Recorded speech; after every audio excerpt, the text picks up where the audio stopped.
અને વડોદરાના ડેસર તાલુકામાં કુદરતનો કહેર જોવા મળ્યો। ભારે પવન સાથે વરસેલા કમોસમી વરસાદના કારણે ખેડૂતોની હાલત કફોડી બની છે।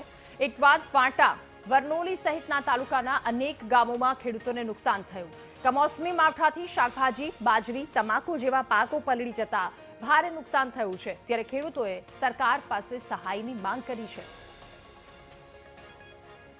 જ્યારે વરસાદ કમોસમી આવ્યો હતો કારણ અમારે તમાકુ ખંખેરવાનો ટાઈમ હતો એ ઘડીએ હવે ખેતરમાં હતા તમાકુ પલળી ગયું હતું બધું। એના માટે સરકારશ્રીને અમારી એટલી અપીલ કે ખાતર પાણીનો ખર્ચો વળતર અમને મળી રહે। 20 થી 25 હજારનું નુકસાન છે હાલમાં। તો કેટલા વીઘામાં તમાકુ આપે કરી હતી? અમારે 5-6 વીઘામાં તમાકુ છે હાલમાં। બીજા અલગ ખેતર છે એ બી અલગ પલળેલા જ છે, ત્યાં દ્રશ્યો નહીં દેખાઈ શકે। ત્યાં હવામાન વિભાગે જે આગાહી કરી હતી એનાથી મારે ભારે નુકસાન થયું છે। 5 થી 4 વીઘામાં તમાકુ પલળી છે। સરકાર પાસે શું માંગ છે? ખાતર પાણીનો ખર્ચો અમને મળી રહે। કેટલા રૂપિયાનું નુકસાન છે? 20 થી 25 હજારનું નુકસાન છે।